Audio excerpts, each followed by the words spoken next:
whatever, right? Okay, we are now recording. Session is being recorded. Okay, anyway. Okay, so we have that.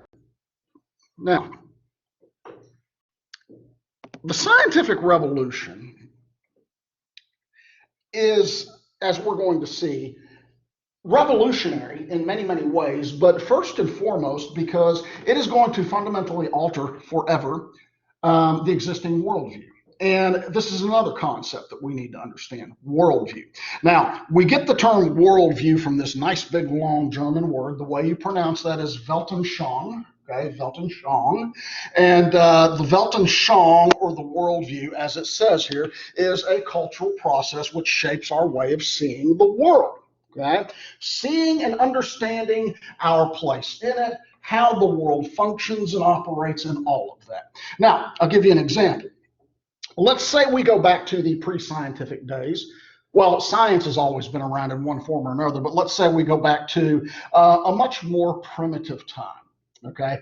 Imagine if you lived in a time, I don't know, maybe thousands of years ago, or maybe 1,500 years ago, or maybe even 500 years ago in some places, where you lived in you had a worldview. You lived in a world where you had a worldview that was kind of like, I don't know, kind of like a Lord of the Rings worldview, where dragons are real and they live in caves. Trolls live under bridges and they, eat children as they're, walking across the bridges, and, magical rainbows, and just, this kind of 60s psychedelic,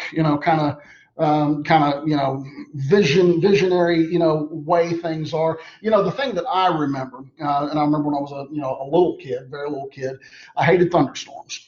I just absolutely hated them. Not crazy about them now, but I really hated them. They terrified me when I was a kid. And so, of course, whenever there would be heavy thunders and lightning and all of that, I, of course, would, like most kids, go jump into bed with Mama, and Mom would say, it's okay, it's okay. And she'd try to soothe me, and she'd say, honey, you have nothing to worry about. All that's going on is the angels are up in heaven bowling. Okay, and that kind of soothed me. Oh, it's okay. Okay, angels would never hurt me, so therefore it's okay. And but imagine if you lived in a time when you actually thought that was real. That kind of childlike understanding of the way the world actually operates. Well, that is how it was for many, many people. Because you have to understand, throughout the vast majority of human history, the vast majority of people were illiterate. Okay? It's not up until recent times that most people were literate. Okay? And so because most people were illiterate, and believe me, I'm not knocking illiterate people, I'm just saying, they went to other people for answers. Okay? Other people supplied answers to them about what that big fiery ball in the sky was. Or, why, maybe if there was an earthquake or a flood or whatever, what is causing this? And the establishment would provide the answers for them. And you didn't question, you didn't challenge. That's one of the remarkable things about the scientific revolution, because not only is it forever going to change our worldview, right, but it is also going to bring about a spirit of inquiry where it's okay to ask questions and to challenge. And I mean, if you think about it, the spirit of the academy today, at least in most cases, is supposed to be never accept anything as gospel. Always challenge, always question. I tell my students all the time, I'm probably a little smarter in history than you guys because I've been studying it for 30 years and teaching it for 23 years, but don't take anything I say as gospel. Challenge it, question it, always figure out for yourself. And hey, come on in. See me after class for just a minute, please. Okay. When we just accept things just because someone else said it, and that someone else could be a king, it could be a pope, it could be a priest, it could be some politician, that's shutting down debate. That's shutting down further inquiry. It's kind of stopping it right there. But that's the way the world was leading up into the scientific revolution. The people in power provided you with answers, and everybody else accepted them. And that leads me to a lesson. And I'll tell you what, this to me, I've learned a lot of lessons as a historian, and this is one of the most important, I think. And I'll share it with you for free because I'm a nice guy. Right?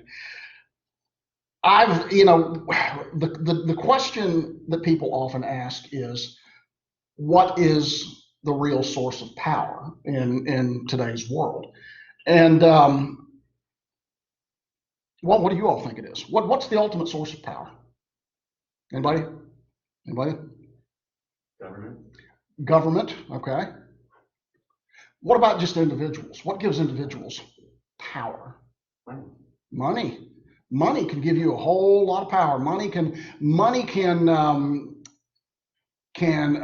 make it where you don't have to work, where you can have people doing all your work for you, where you can buy your own jet airplane, where you can travel the world, where you can have anything you want. That's definitely power, no doubt about it. I think money is definitely one of the most important when it comes to power, and I think there are many things when it comes to power.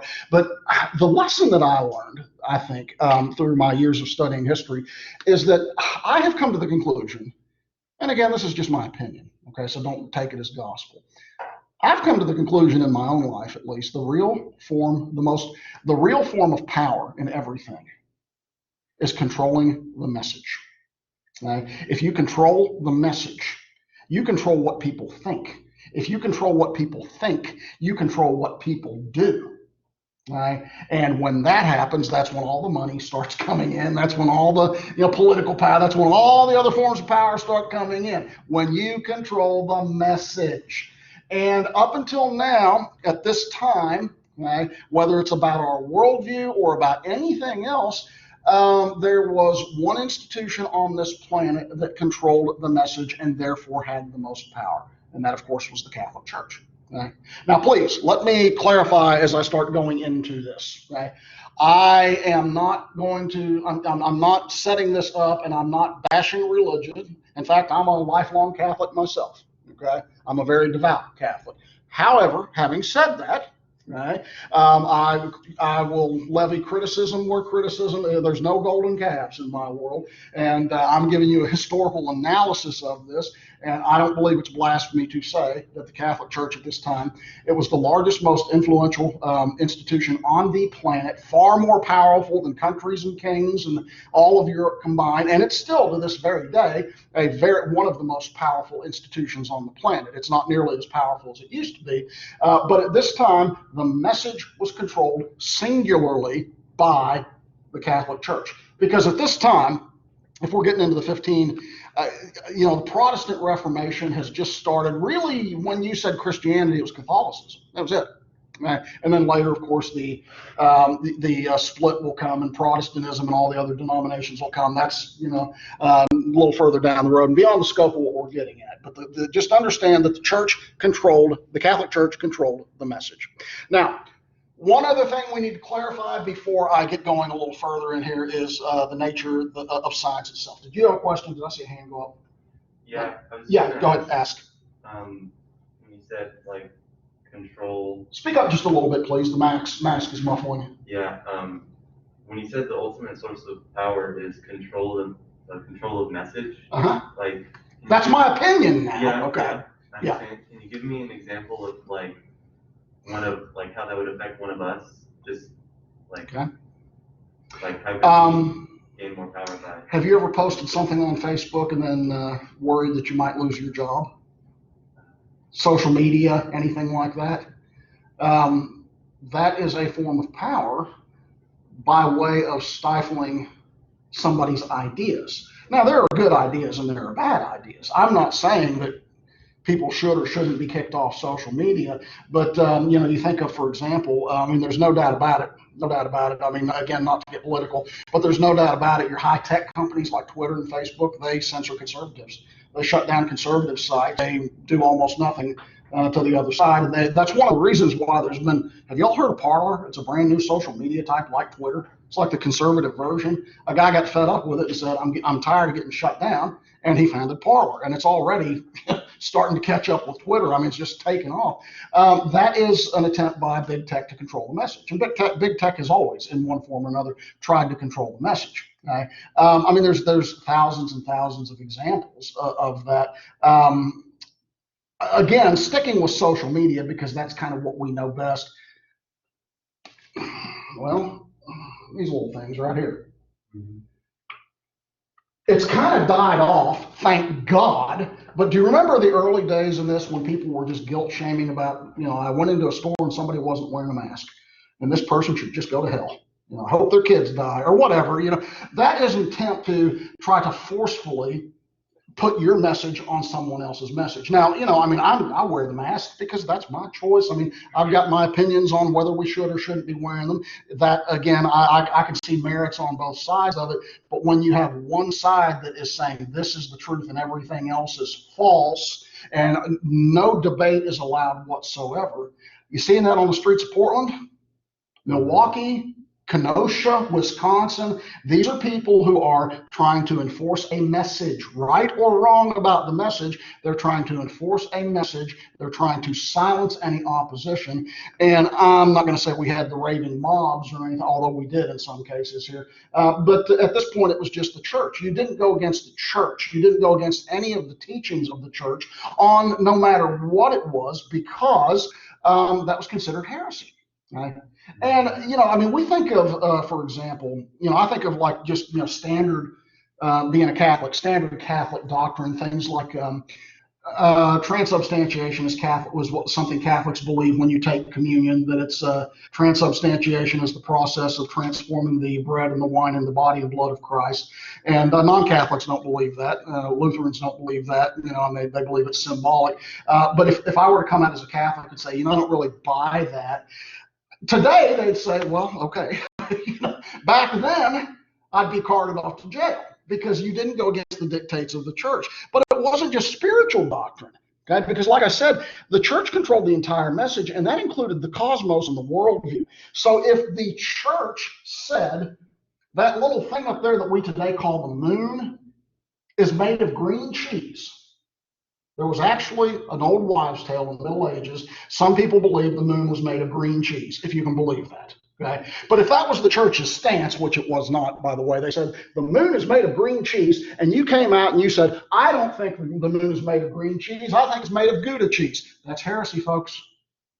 You never challenged any of the teachings of the church because the church controlled the message. It was just that simple. Okay? Now, does that mean everybody bought all this hook, line, and sinker? Of course not. There were literate, educated people back then who thought for themselves, but they didn't publicly voice their opposition, at least until we get a little further down the road here. Okay? So anyway, does that answer your question? Yes. Okay.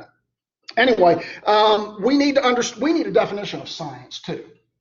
And it's something, by the way, that I think we still don't understand today.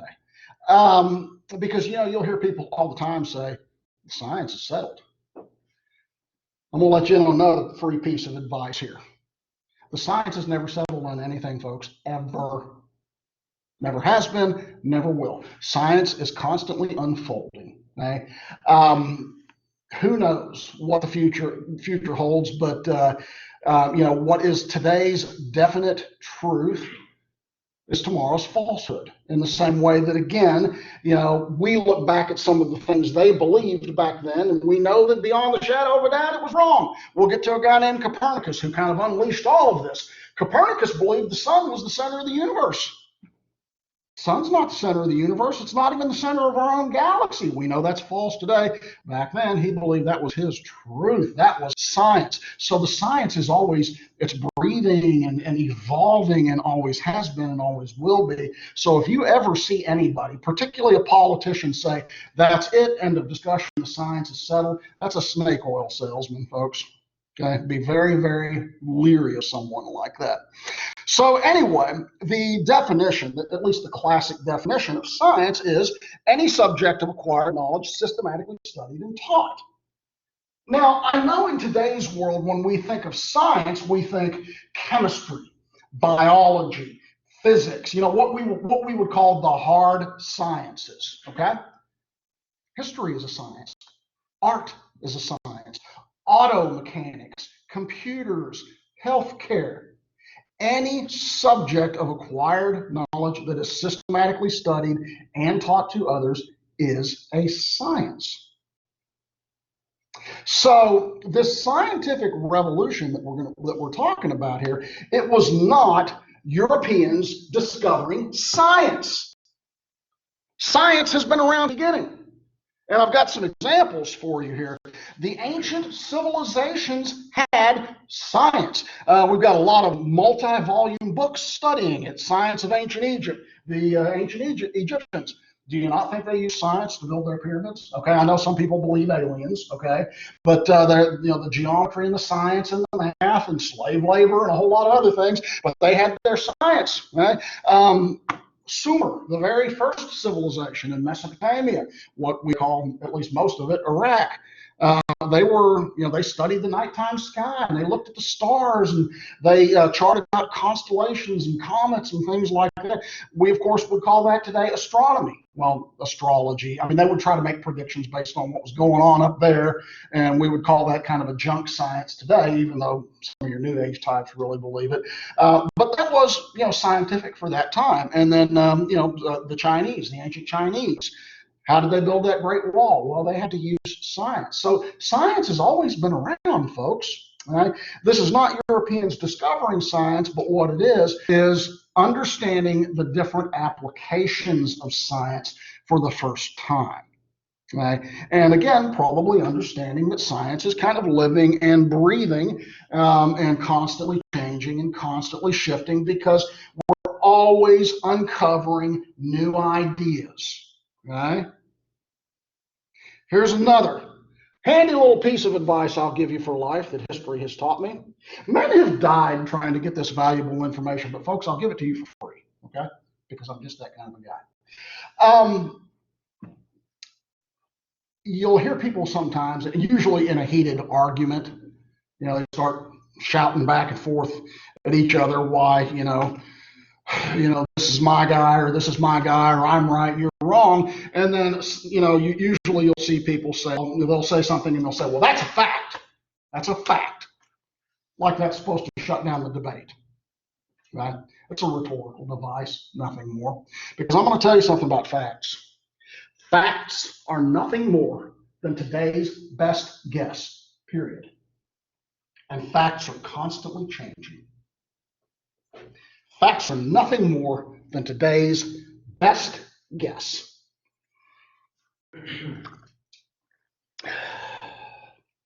Back in the 1980s, it was a fact, at least amongst some people, that you could get AIDS from a toilet seat. We know that's ridiculous now.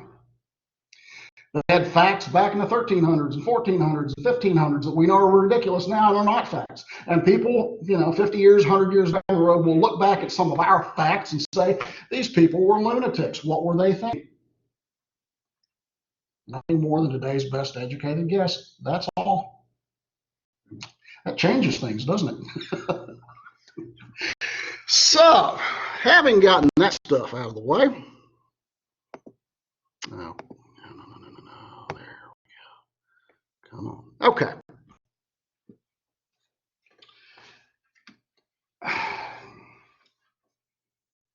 If I were to ask you, and anybody at home can chip in, feel free. Okay? If I were to ask you, what is the master science of the world in today, 2020? In other words, what type of discipline is what is the most important of them all in the world that we live in? Can I get some examples of what you think might be the most important, the one that directly affects the most of us? Somebody give me an example. Somebody from home, type in an example. The most important or master science. And somebody else other than this gentleman, I appreciate you jumping in. Somebody else can jump in too, but go ahead and help us out. What do you have? I'm going to say biology. Okay, he says biology. Okay, why do you think biology is the master science? Because we're directly involved in it a lot. Okay. A lot, yeah, it's kind of everything, isn't it? Everything's biological. Yeah, so I think you definitely could make an argument for that, no doubt about it. What do you think? Is it religion? Well, to some people it is, because our worldview is about religion. I'm not seeing any hands. Give me somebody at home. Give me an example of what you believe the master science of today's world might be. Help me out here, or I'm going to fail all of you. I'm just kidding. Would somebody jump in here? Type in. There we go. We have psychology, and we have political science. So he says biology, you say religion. Couple from home say psychology and political science. Psychology is the study of the human mind. And everything that we do is about these chemical impulses and charges that basically, it defines everything that we do. And political science, well, my God, we're in an election year. Does everything not seem to be political? Right? Does everything not seem to be geared towards gaining political power? I mean, we could go on. Good examples, folks. And I appreciate the input here. What was that? I don't think there would be one. Virology is very important. Yes, hope it is. Thank you for that. Because again, there's billions, if not trillions, of tiny organisms floating around. We come in, interact with them every day, and yeah, it has an impact on us, I think we could say. The reason I asked that question, and what your responses show, I think, is I would say in today's world, there's not one. I think they are all important. You could throw in nuclear science, you could throw in computer science, you could, just any of a number, go on and on and on about that, but I think you get the point. And that leads me to this, because when we go back to the early Middle Ages, when this all begins, there was only one master science, and it was definitely considered the biggest of them all, and none of the others, of course, were as important. And the master science of the Middle Ages was theology. And theology is a science, folks. Theology is nothing more than the scientific understanding or the scientific study of God. Right? Like I said a few minutes ago, the Catholic Church controls the message. They control the message because at this time, and at least up until part of the way into the scientific revolution, the worldview is a theological worldview. Every mystery of the world is described and, of course, explained by way of God. Right? Now, I'm not saying that's bad or good. I'm just saying that's the way it was. And that was the source of power for everything. So if you wanted to know an explanation to anything, that's why most people would go to their local parish priest. And why is there lightning in the sky? Well, God, whatever it is that God does, God did this. And, the priest given a much better explanation than me. But you get the idea. Why is there war? Why is there sickness? Why is there famine? Well, the people have displeased God. Think about it. During the Black Death, probably shouldn't have brought that up right now, but during the Black Death, people widely believed that this plague had been sent to, and it did. It wiped out 1/3, 1/2 of the known world. It had been sent by God because God was sick and tired of us killing each other and being adulterers and being drunkards and being thieves and liars. And after all, He destroyed the world once with a flood. So He could very well do it with a plague or fire or anything else. And that was the common mentality. Again, understand 96, 95% of the people at this time were illiterate. And in fact, this is kind of disturbing if you think about it. I wouldn't say a majority, but many of your priests, people who taught the Word of God from the Bible, were themselves illiterate. They, of course, memorized it, which is a pretty interesting trick if you think about it. But just kind of the way it was at this time is that God is the explanation for everything that goes on. Right? You don't challenge it, you don't question it, you just accept it. End of story. It's like today when someone comes in and says, that's a fact. That's how you shut down debate. Well, that's how you shut down debate here. To challenge the priest is to challenge God. Now, in today's world, we look at that and we say, that's ridiculous. I think, again, being a lifelong Catholic, I had at my church that I go to, my grandfather and my great-grandfather built our church in Perryville that I attend regularly. And I've become friendly with a lot of our priests through the years, and I've had a lot of interesting debates with him. And to me, it's his theological perspective has always fascinated me. And the one in particular that I'm thinking of that I'm played golf with and, just became friendly with. And he was, interested in my historical perspective and, how the areas where it kind of, integrated and the areas where it kind of split ways. And so we had some interesting discussions about that, but it was never anything like, well, if you believe that, you're probably going to go to hell. I mean, the church says this, and, because there are things with my own faith that I disagree with. I agree with most of it, but I think that's kind of the thing. Well, at this time, you took it all lock, stock, and barrel. You didn't deviate, at least publicly, because that's considered heresy. And what do we do with heretics? Throw them in jail or burn them at the stake. That was the world that we had at this time. Okay.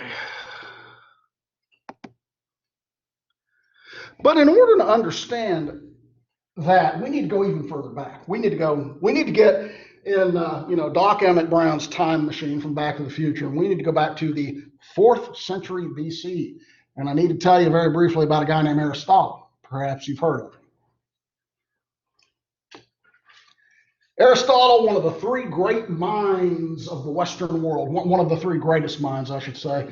Plato, Socrates, Plato, and Aristotle are considered the big 3. Okay, and Aristotle, I'm not going to get into all the other stuff that he did, but he was a philosopher. Science, as we know it now, didn't really exist. But he, these people certainly contemplated what we would today call scientific dilemmas. Plato, the founder of academy, the founder of higher education. They would, his students, of course, would discuss philosophy. They would discuss, science, things that we have compartmentalized them all today into disciplines. Okay? But back then, they were not compartmentalized. It was just all learning. Okay? And by the way, your first true academic discipline was theology. All others have come from that. Science itself emerged as a minor branch of theology, and philosophy emerged as a minor branch of theology. And so, we're not there yet with Aristotle, but Aristotle believed that as he and many of his other Greek buddies and thinkers did at this time, that the world it's organized in a rational manner. And it operates, it functions in a rational manner. That in fact, everything is orderly. Okay. Now that doesn't necessarily join up with what, with a theological worldview. How was the world created? God spoke, let there be light, and God created the world, created the universe. And that's not exactly what we would call rational. Okay. Don't take that, I don't mean that as an insult. Okay. You have rational and scientific, and then you have religion. Okay. And religion is not necessarily meant to be rational, because there's talk of things like miracles. Okay. And miracles are not rational. I'm not saying miracles don't happen. I'm just saying you can't apply 2 + 2 = 4 to miracles, water into wine and things like that. Right? And that's where we're starting to come to a head with this. Right? The theological religious worldview and these emerging scientists, that 2 + 2 = 4 to God did it, and that's just the way it is. And we're going to see if one of them is going to have to fall by the wayside. Well, all the way back to Aristotle, because he believed in, that everything, functioned in a rational, logical manner, and that included nature. By the way, when we say nature, in this context at least, we're speaking of rivers and streams and mountains and clouds, also planets and stars. All of it is nature. Right? All of it, at least as they saw it, nature. Now, Aristotle and his buddies believed that the purpose of science was to understand how nature works. Right? And in order to understand how nature works, we have to break it down and classify it. Now, think of this. Did any of you in, I don't know, grade school, middle school, high school, ever do an insect collection? You're not doing that anymore? Oh, it was great fun. Did anybody at home, give me a thumbs up if anybody at home ever did an insect collection in your science classes in high school or middle school or whatever. Please, somebody, tell me you did an insect collection. Hey, there's one. Thank you. I thought it was a blast. And when you start doing an insect collection, you never realize, until then, you never realize all these creepy bugs that are just, if you just look for them, you'll see them. And we don't notice them because we don't have walking sticks all over the place. I've never seen a walking stick in my life, praying mantises and things like that. But anyway, when you do an insect collection, you are classifying, you are breaking them down into categories, and you are classifying the insect world. Okay, I did something, I think it was in ninth grade biology, if I remember. It was the genus and the species of, the animals and all of that. That is, scientists have broken down and classified various species of birds. And the way to understand anything, whether we're talking about birds or whether we're talking about insects or whether we're talking about a car engine, is to break it all down, study each part, and put it all back together. Right? If you go into auto mechanics or computer hardware repair, you're going to do that. Let's tear this baby apart, look at all the pieces, and then put it back together. Right? That is the best way you can understand the whole. Right? And the same thing applies, according to Aristotle and his buddies, to nature. The best way to understand it all is to study thoroughly the component parts. Then we will gain a better understanding of how it all works. Make sense? Yep. Now, he took it a little step further. Aristotle and his buddies also believed that everything was connected, and everything that happened was a result of cause and effect. Okay, what's your psycho or what's the word I'm looking for? Oh, your metaphysicians, that's the word I'm looking for. People who study metaphysics, they would call that infinite regression. Everything that we are, everything that exists, everything that will exist is a continual chain of cause and effect. Something happens and it touches something else and causes that to happen, and then that goes on out into infinity. Kind of like if you've ever been sitting in the middle of a pond fishing and you throw a rock and it does that little, if you did not disturb that, it would go up until at least the end of the pond, at least theoretically. Think of a snowball rolling downhill, getting bigger and bigger and bigger, and just influencing, obviously, everything it comes into contact with. It could demolish your house and your car or whatever, I don't know, but that is cause and effect. And Aristotle and his buddies believe this is all. Where we are today is the result of hundreds of thousands, if not millions, if not billions of years of cause and effect. Okay? Everything's connected.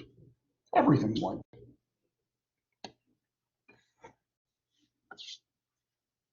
So yeah, your deep thoughts from the ancient Greeks. But did that run counter to what the theologians were teaching at this time? Because understand that we're talking about our scientific revolution is going to be unleashed in 1543. And higher ed was up and running and doing good business centuries before that. You had the first universities begin to, as we recognize them now, very different in many ways, very different from what we have today. But your first universities began to pop up in Italy, and they were the best, by the way. And then, of course, a little bit later in Oxford and Cambridge in England, and then, of course, the University of Paris. And you had universities pop up in virtually all the European countries except Russia. Nothing good ever comes. We'll get to Russia. Nothing good ever goes to Russia. Scientific revolution didn't make it to Russia. The Enlightenment, the Renaissance didn't go to Russia. We'll see why. And higher ed, higher learning. If you were in Russia and you wanted to get a college education, you had to go to Italy. In fact, most people went to Italy at this time. And that brings us to I want to discuss the causes of the scientific revolution, because again, if we accept that whole business of Aristotle and cause and effect, the scientific revolution didn't just pop up out of thin air. Somebody didn't just wake up one day and say, I think I'll unleash a scientific revolution. It doesn't work like that.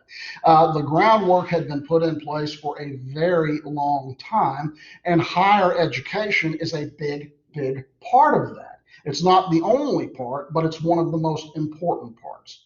Because in the Middle Ages, and the Middle Ages technically lasted from about 500 to about 1500. So for about 1,000 years, learning had been regressed. And towards the end of the Middle Ages, particularly with the rise of the medieval university system, they start coming back.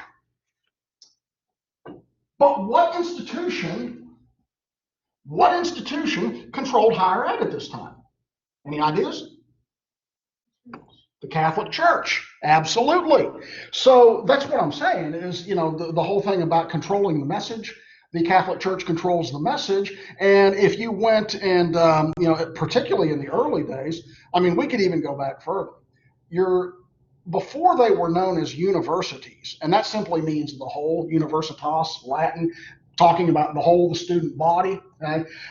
Before they were universities, they were cathedral schools. And if you wanted any higher ed or even elementary school teaching, you went and monks taught you how to do your adding and subtracting and basic literacy and writing and things like that. But the church controlled it. The church controlled, the flow of information. As the universities began to really take off, in the early days, it was nothing but your professors were monks. Now, towards the end of the Middle Ages, that's going to change as you're going to start having secular individuals becoming professors, people who were not connected with the church. But even in the early days, when secular professors came out, they still kind of had to toe the message of the church because the church controlled. The church was the dome over everything that controlled the message. But the medieval university system is a significant cause of the scientific revolution because even with the Catholic Church, and I know at this time I'm painting kind of a really dark kind of view of this controlling the information and all of that.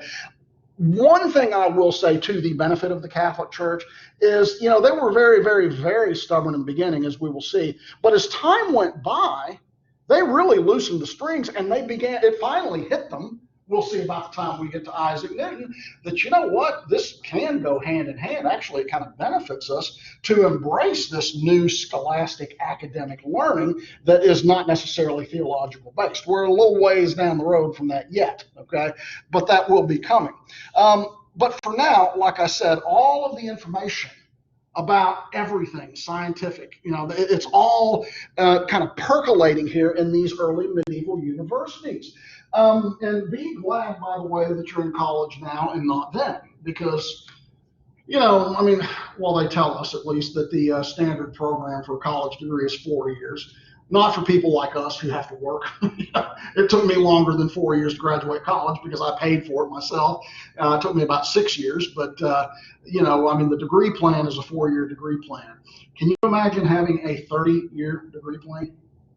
Can you imagine starting college when you're 15, as the brightest and best typically did, and finishing sometime around 45 or 50? Yeah. I like school. I loved school. It's one of the reasons why I'm a professor now. But my God, could you imagine going to school that long? Well, that's what scholars did. Being a scholar was a profession at this time. Right?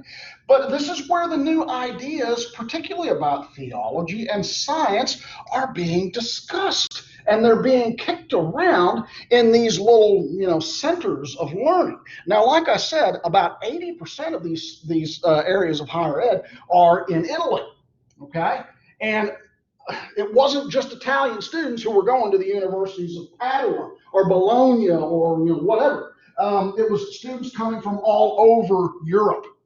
You had English students and Spanish and French and German and students from Liechtenstein, all going south of the Alps to go to the universities. And they would spend that time studying there. And when they were finally finished, they would go back home and they would transmit those new ideas about science that they had encountered while doing their studies at college, at the medieval university system. So it's going to take a couple of centuries, but the ideas are beginning to spread throughout Europe. And folks, letting ideas out, it's like letting the genie out of the bottle.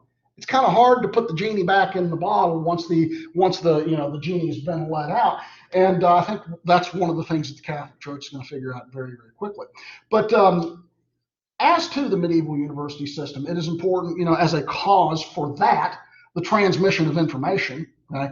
But you also need to keep in mind that virtually everybody we're going to be talking about, all the movers and shakers, right? All the important scientific figures, they either studied or taught at universities. Right?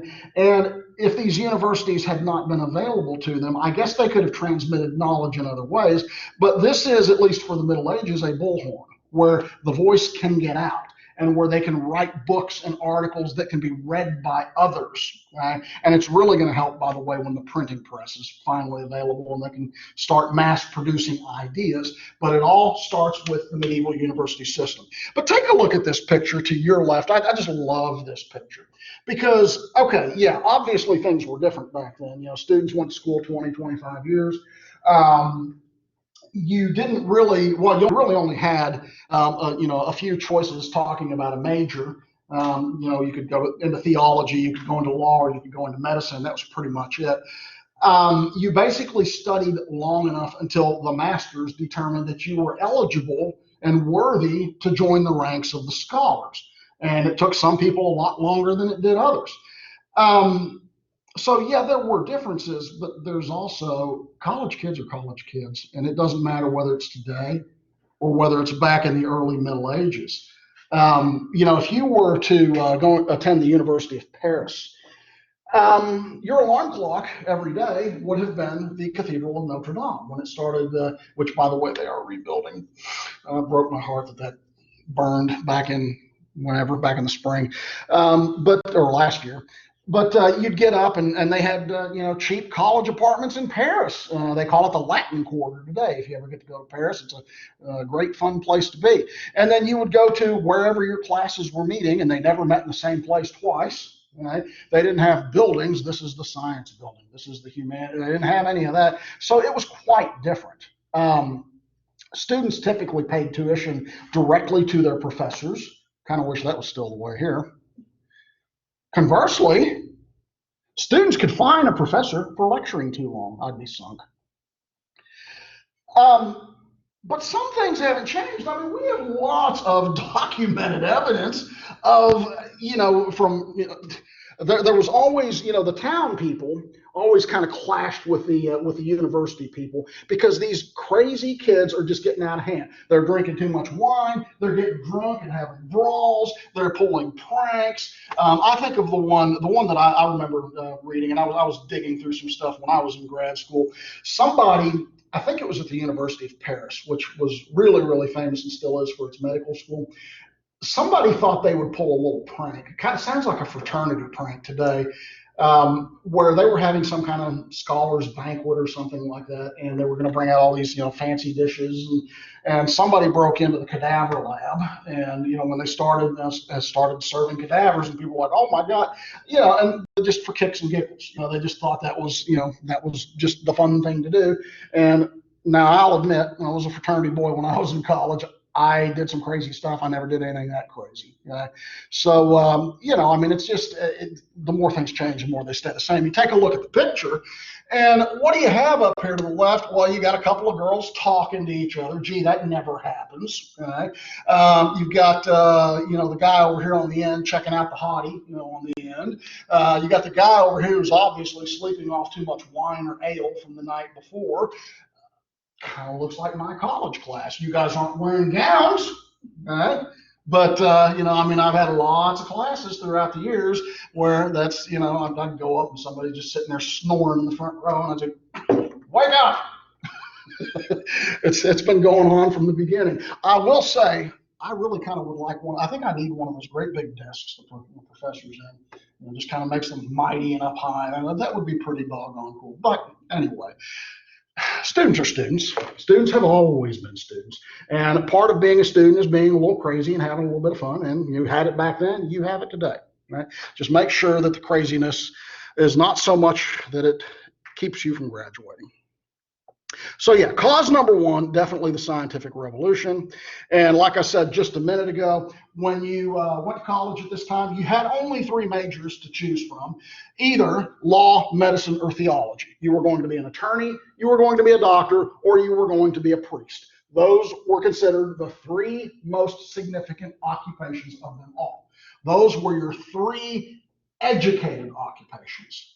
It wasn't believed at this time that you needed higher education for agriculture or manual labor or whatever it might be. If you were to become if you were to learn a trade, say become a blacksmith or something like that, you would apprentice yourself to a blacksmith, and the blacksmith would teach you how to become a blacksmith or a carpenter or a, whatever it might be. So you didn't need higher ed for that, but for these three professions, you did. Okay. Now, like I said a minute ago, it's roughly at about this time that philosophy breaks away as kind of like a minor branch of theology and becomes its own discipline.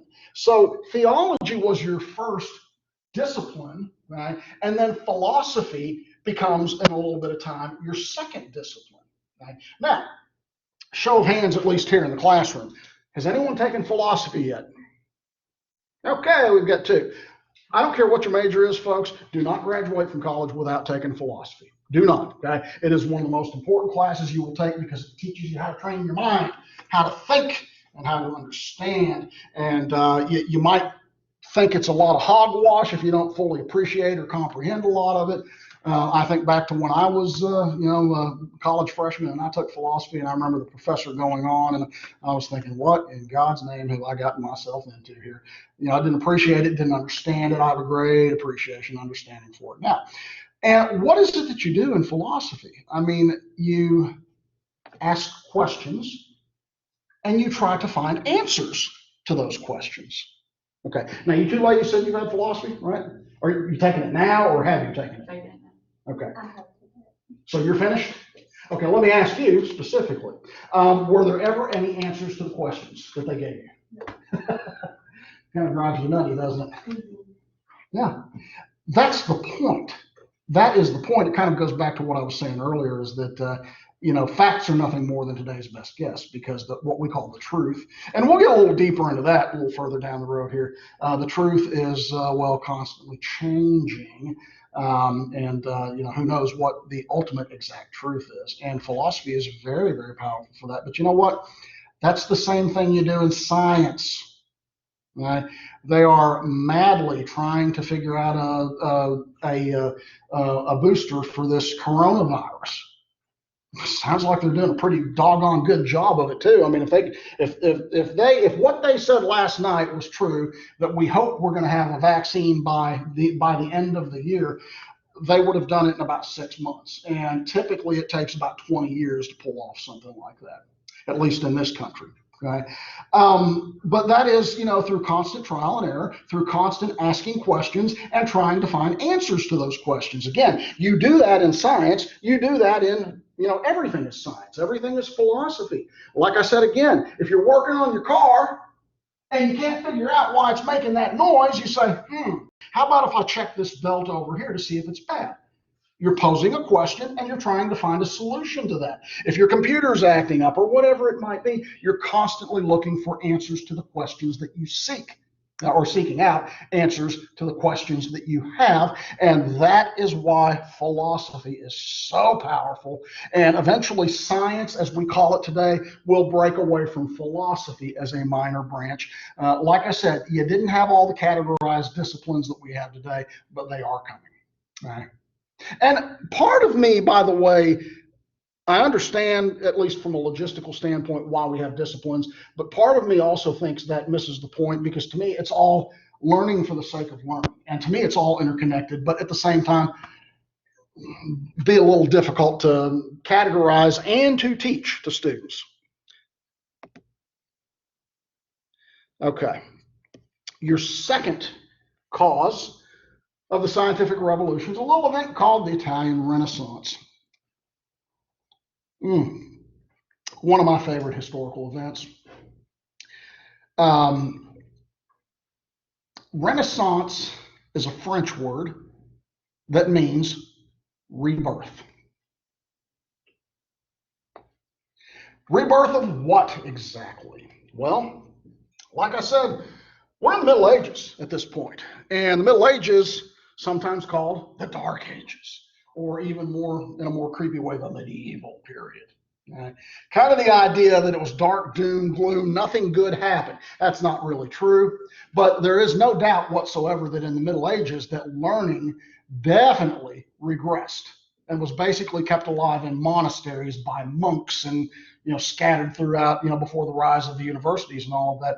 But the Italian Renaissance, and as the name implies, it starts in Italy and then eventually explodes everywhere in Europe, again except Russia, because nothing good ever goes to Russia. I had a geography professor back when I was in college, and he was convinced. He told us, he said, "I think God hates Russia.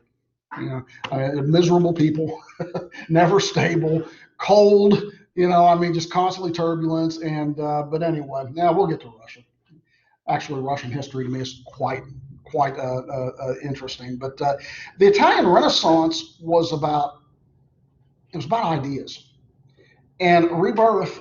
Well, rebirth of what exactly? Well, let me kind of step back here for just a second. Now, the picture that you see here to your left is one of the world's most famous cathedrals. Right? It is called the Duomo, or the Dome of Florence. And Florence, Italy, is where the Renaissance started. It was the epicenter. It eventually spread to all of Italy, and then all the rest of Europe at this time, again, except Russia.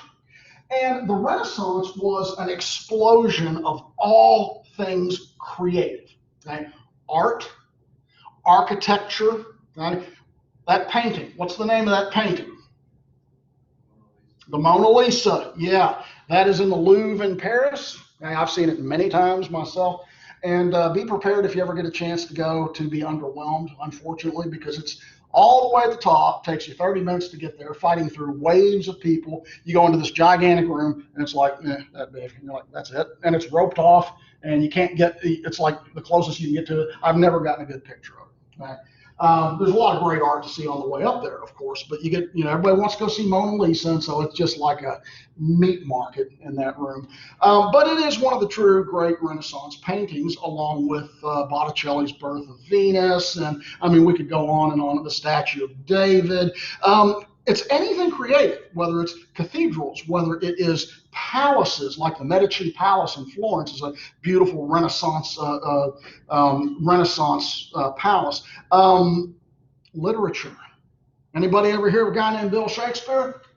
Yeah, okay. Shakespearean literature is Renaissance literature. Okay? Music, court music. Okay? And it's not to say that they didn't build things or write music or paint things prior to this, but they didn't do it that much because A, nobody had the money, and B, nobody was really sufficiently inspired.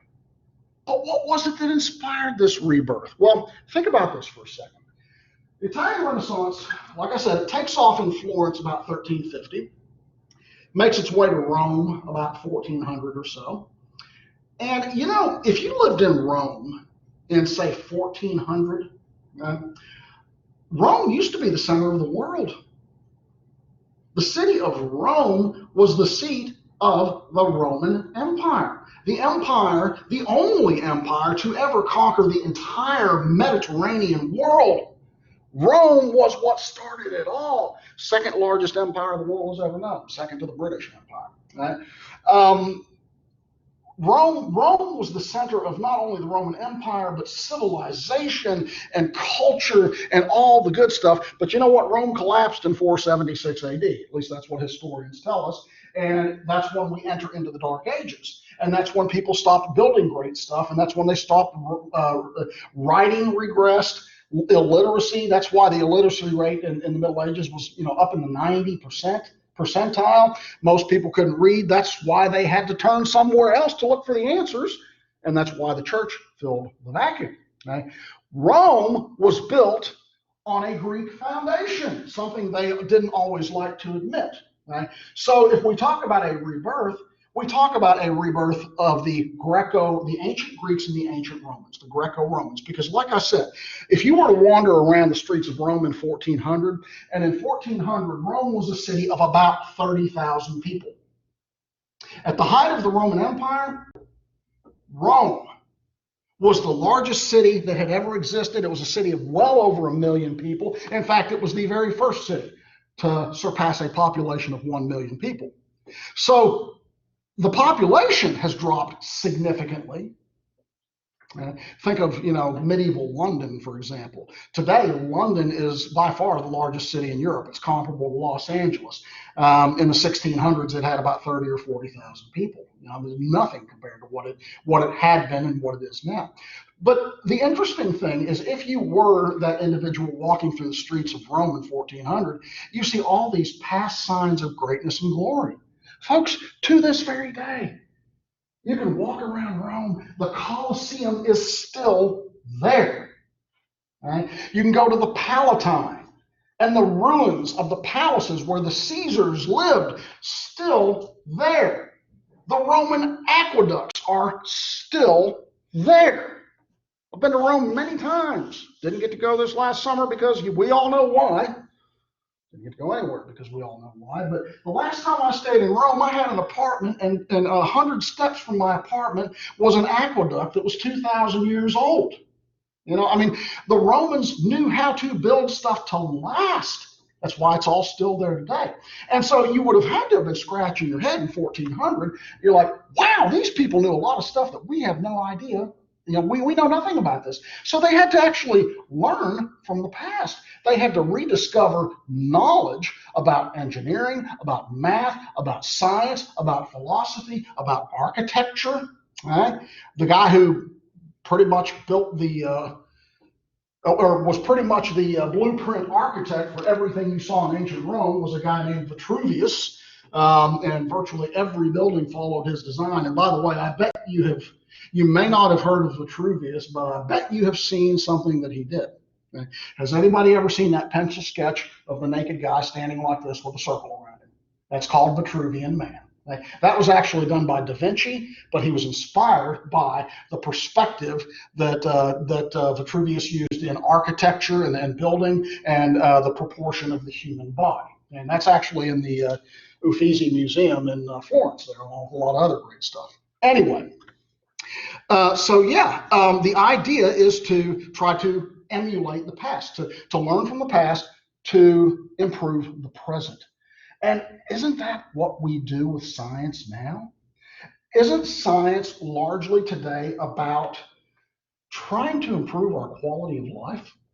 Whether it is a vaccine for coronavirus, or whether it's the better mousetrap, or whatever it might be, scientists from the very beginning have tried to always come up with things. And there's vanity involved, of course, so I can be famous. People write books about me and talk about me thousands of years from now. But there of course is the impulse to try to improve the quality of life. Because I'm here to tell you, folks, in the Middle Ages, the quality of life was not great. Your average life expectancy, if you made it past 30, you were lucky. Most people were constantly on the verge of starvation. They were filthy. They were illiterate, constantly sick. And wouldn't it be nice if we could expand the life expectancy a little? If we could learn how to read, if we could not live in housing that had bugs and rats falling from the ceiling every time we turned around. That's what this whole science is about. That's what this Renaissance is about improving the quality of life. But the Renaissance does not happen. We do not have this great. The Duomo is never built. Mona Lisa is never painted, along with all of the other stuff, if not for some rich patron saying, "Here's some money, get it done." Okay? Now, I know it's fashionable, particularly if you turn on any news channel, to bash rich people. And the idea that, rich people are just rich because they've stolen it or they've trampled on the little guy. That's nonsense, folks. Not that there aren't a few rich people who have done that. Most rich people are rich because they've worked very hard, they've taken risks, and they've maybe thought of something that nobody else thought of before. Right? The overwhelming majority of rich people are not nouveau riche who inherited billions of dollars from dad. Right? There are people who have worked hard all of their lives and didn't take a vacation for 40 years or whatever it might be. I'm a fan of rich people. I'll never be rich. I'm an academic, but I'm a fan of rich people. Okay? Provided you have that obligation, and that obligation is to put a little something back, which again has kind of become, since at least the Renaissance, the trend that it is the obligation of wealthy people to put something back into society. In other words, to patronize okay, or patronage.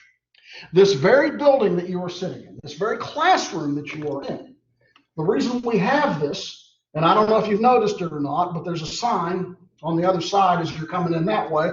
It's called the Rao Johns Library. Why is it called the Rao Johns Library? Because the Rao Johns family donated $2 million for us to have nice classrooms and a library.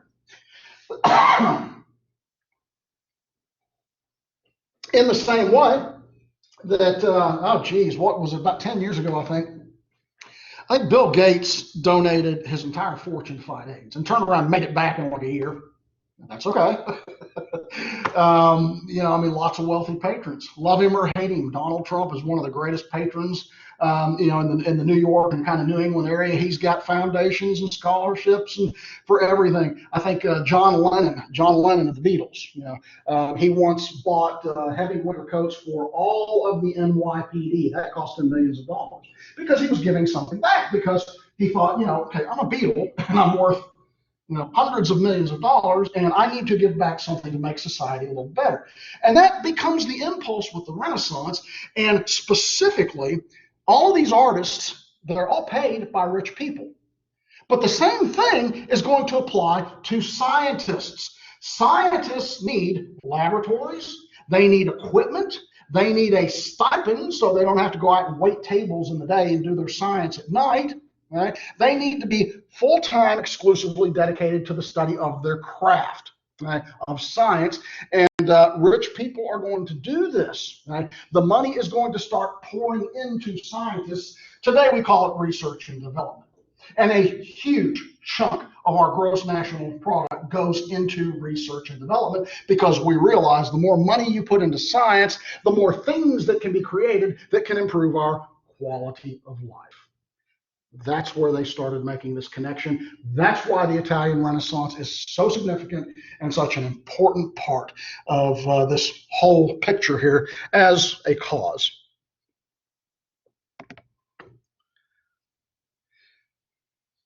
Navigational problems or overcoming them. That was another major cause of the scientific revolution.